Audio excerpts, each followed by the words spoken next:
सभी लोगों को जय माता दी। वास्तु में ऐसा नहीं है कि हर चीज़ की सिर्फ एक ही दिशा दी गई है। हर चीज़ के विकल्प के रूप में 2 या 3 दिशाएं और दी गई हैं। जैसे कि वास्तु में सिर्फ जो सर्वश्रेष्ठ चीज़ है उसके बारे में बताया जाता है। यहाँ पर मैं आपको दिखाने की कोशिश करूँगी कि रसोई घर, टॉयलेट, बाथरूम, बेडरूम कहाँ पर बनाया जा सकता है। अगर आपको एक प्रॉपर दिशा नहीं मिलती है तो कहाँ पर आप बना सकते हैं। जैसे कि आप जानते हो कि पूजा घर के लिए ईशान कोण सबसे अच्छा बोला जाता है।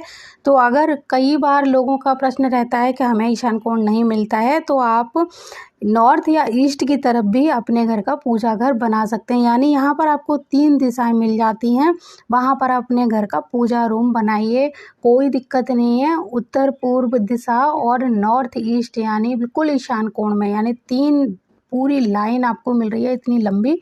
यहाँ एक पूरे एरिया में आप अपने घर का पूजा घर बना सकते हैं। इसी तरह आप अपने घर का रसोई घर साउथ ईस्ट में बनाते हैं तो साउथ ईस्ट में अगर रसोई घर बनाने का विकल्प आपको नहीं मिल रहा है तो आप नॉर्थ वेस्ट में भी अपने घर का रसोई घर बना सकते हैं। यानी 2 दिशाएं विकल्प के रूप में मिल जाती हैं। लेकिन अगर आपको ये 2 दिशाएं भी ना मिलें तो आप वेस्ट यानी पश्चिम दिशा में भी रसोई घर बना सकते हैं। बाकी अन्य दिशाओं को भूल जाइए, लेकिन 3 विकल्प आपको मिल रहे हैं। ज़्यादातर 3 विकल्प ही मैं आपको बताऊंगी। तो पूजा घर की हमारी बात हो चुकी है और रसोई घर की हम बात कर रहे हैं। तो रसोई घर आपको सिर्फ 2 दिशाओं में नहीं बनाना है। एक दिशा है ईशान कोण और दूसरी है नैऋत्य कोण। इन 2 दिशाओं में अगर आप रसोई घर बनाते हैं तो बहुत सारी शारीरिक, आर्थिक और मानसिक परेशानियां आपको घेर लेंगी। इसी तरह आपको अब आगे हम जानकारी दें तो बता दूं कि बेडरूम बनाने के लिए आपको 3 दिशाओं से ज़्यादा दिशाएं मिल रही हैं। यानी नैऋत्य कोण हुआ, साउथ हुआ, पश्चिम हुआ, हमारा ईशान कोण भी बना सकते हैं, अग्नि कोण में भी बना सकते हैं, पूर्व दिशा में भी बना सकते हैं। यानी 5 से लेकर 7 डायरेक्शन तक हमें मिल जाते हैं। यानी नॉर्थ में नहीं बनाना चाहिए, वो ज़्यादा अच्छा है। लेकिन कहाँ किन के लिए बेडरूम बनाएं अब उनकी बात करते हैं। यानी साउथ वेस्ट में हम घर के मुखिया का बेडरूम बना सकते हैं, और अगर साउथ वेस्ट ना मिले तो दक्षिण दिशा में बना सकते हैं। अग्नि कोण में भी बेडरूम बनाया जा सकता है। जो बच्चे बहुत ही ज़्यादा शांत स्वभाव के हैं, बिल्कुल भी ज़्यादा लोगों से मिलना जुलना पसंद नहीं करते, उनके लिए अग्नि कोण में बेडरूम बना सकते हैं।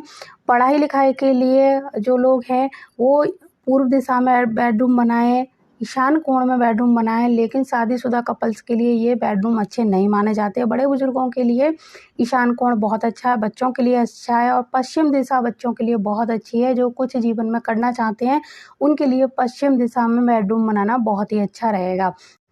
अब बात करते हैं टॉयलेट बाथरूम की। तो जैसे कि टॉयलेट के ऊपर तो मैंने बहुत सारे वीडियो दे रखे हैं कि टॉयलेट कहाँ पर बनानी चाहिए। फिर भी मैं आपको मोटा मोटा बताना चाहती हूँ कि टॉयलेट भूल कर भी north east, south east, north west और साउथ वेस्ट में नहीं बनानी चाहिए। आप बाथरूम बना सकते हैं नॉर्थ में, ईस्ट में, ईशान कोण में आप बाथरूम बना सकते हैं, लेकिन टॉयलेट हर जगह नहीं बनाई जा सकती है। घर के अंदर टॉयलेट बनाना अच्छा नहीं माना जाता है, और ख़ास तौर से सेप्टिक टैंक और टॉयलेट जैसी चीज़ें आप इनका निर्माण घर के अंदर ना करें तो बहुत ही अच्छा रहेगा। अगर घर में करना पड़े तो जो प्रॉपर जगह मैंने पुराने वीडियो में बताई है उनमें आप बना लीजिए। बहुत सारे वीडियो पहले ही मैं बता चुकी हूँ और विकल्प के रूप में आपको कई जगह भी बता चुकी हूँ। तो आप टॉयलेट बाथरूम को भूल कर भी इन जगहों पर ना बनाएं। इसी तरह आपको वास्तु में कई चीज़ों का, छोटी छोटी जो चीज़ें हैं उनका ध्यान रखना है, और उनको ध्यान में रखकर ही अपनी चीज़ों का निर्माण करना है, तभी आपका घर बहुत अच्छा बनेगा। आपको चारों कोने जो होते हैं उनमें, यानी जहाँ पर भी नैऋत्य, अग्नि, आपका ईशान और वायव्य कोना आए वहाँ पर टॉयलेट बाथरूम नहीं बनाना चाहिए। उनके आसपास मैंने और वीडियो में जगह बताई है, उनमें आप बना सकते हैं। इसी तरह से आपको बाथरूम बनाने के लिए सबसे अच्छी दिशा नॉर्थ हो गई है, ईस्ट हो गई है, ईशान कोण हो गया। यहाँ पर सिर्फ बाथरूम बनाया जा सकता है जिसमें कि टॉयलेट का यूज़ ना हो तो बहुत अच्छा रहेगा। इसी तरह अगर आपने सही जगह पर सही निर्माण किया है उसके बाद आपको अपने घर के कलर पे भी ध्यान देना चाहिए। जैसे कि आपने अगर नॉर्थ ईस्ट साइड में रेड कलर कर दिया तो वहीं आपके यहाँ पर गड़बड़ शुरू हो जाएगी। इसी तरह अग्निकोण में आपने अगर नीला कलर कर दिया तो वहाँ पर आपका पैसा ब्लॉक हो सकता है। इसी तरह आपके घर में कोई शादी की उम्र की बेटी है, यानी जिसकी शादी लायक उम्र हो चुकी है और रिश्ता अभी नहीं मिल रहा है, और वो बेटी आपके नैऋत्य कोण में सो रही है, तो उसको तुरंत ही आप वायव्य कोण में सुलाने की व्यवस्था करिए। आपके घर में सिर्फ कमरे बहुत कम है, तो जिस कमरे में सोती है उसके ही वायव्य कोने में उसको सुलाना शुरू करिए, क्योंकि बच्चों की शादी को रोक देगा अगर आपने नैऋत्य कोण में सुला दिया तो। इसी तरह आपके घर में बेटे हैं, बेटों की शादी नहीं हो रही है, तो अपने घर के अग्नि कोण और नैऋत्य कोण को चेक करिए, ये बेटों की शादियों को रोक देता है। तो इस तरह छोटी छोटी चीज़ें आपको ध्यान में रखनी है। आपके घर में रिश्ते आ रहे हैं लेकिन बात नहीं बन रही है, तब भी आप अपने घर के अग्नि कोण को चेक करिए। बेटियों की शादी में रुकावट आएगी तो वो बस आपको मालूम होना चाहिए कि नॉर्थ या ईशान कोण से ही आएगी, और बेटों की शादी में जो रुकावट आएगी वो नैऋत्य कोण और अग्नि कोण से आएगी। तो ये छोटी छोटी चीज़ों को आपको ध्यान में रखना है। और आपको अगर कोई सरकारी काम में रुकावट आ रही है तो वो आपको ईशान कोण और पूर्व दिशा से ही। जिन लोगों का टॉयलेट साउथ ईस्ट डायरेक्शन में बना हुआ है, यानी अग्निकोण में बना हुआ है, तो वो लोग क्या उपाय कर सकते हैं कि पहले तो आपको यहाँ से इस टॉयलेट को रिमूव ही करना पड़ेगा, क्योंकि बहुत सारी परेशानियाँ देता है अग्निकोण में बना हुआ टॉयलेट। अगर मजबूरी के कारण आप इसको रिमूव नहीं कर सकते तो फिर इसको टॉयलेट सीट के चारों ओर आपको तांबे की स्ट्रिप्स लगानी पड़ेगी, तब जाके ये ब्लॉक होगा टॉयलेट। और दूसरा उपाय ये करना है, टॉयलेट का जो गेट है तो वहाँ पर आपको दहलीज ज़रूर लगा देनी चाहिए, क्योंकि जो टॉयलेट की अंदर की नेगेटिव एनर्जी है वो घर के अंदर जब प्रवेश कर जाती है तो और भी घर में परेशानियाँ उत्पन्न कर देती है। तो पहले से ही यहाँ पर टॉयलेट बनने के कारण बहुत सारी परेशानियाँ आपको फेस करनी पड़ रही होंगी, और अगर आप इसको रिमूव नहीं कर रहे हैं तो भविष्य में बहुत परेशानियाँ होने का भी खतरा बना रहता है। तो सबसे पहले आप यहाँ पर कॉपर की स्ट्रिप्स लगवा कर इसको ब्लॉक करिए, और यहाँ पर दहलीज ज़रूर लगाइए, और इसकी साफ़ सफाई नियमित तौर पर रखिए।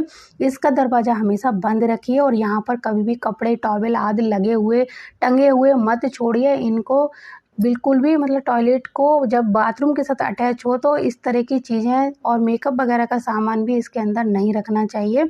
इसको बिल्कुल खाली ही रखना चाहिए, स्वच्छ रखना चाहिए। जितना आप साफ़ सुथरा रखेंगे उसके नेगेटिव इफ़ेक्ट थोड़े से कम होने लगेंगे।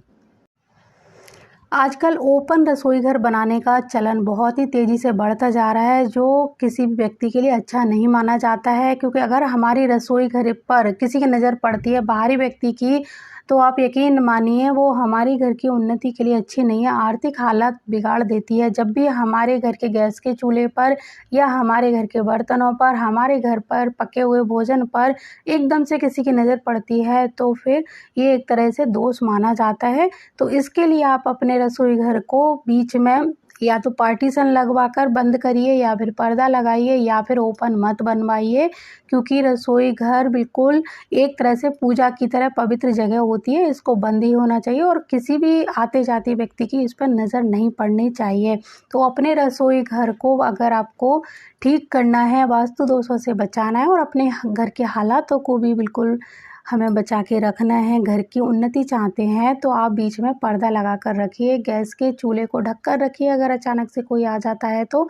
और ख़ास तौर से घर के बर्तन, राशन पानी, कोई भी चीज़ें, यानी किचन की किसी भी चीज़ पर, हमारे घर के तवे पर, कढ़ाई पर, चकले बेलन पर भी किसी की नज़र नहीं पड़नी चाहिए। इस बात का भी आपको थोड़ा सा ध्यान रखना ज़रूरी है।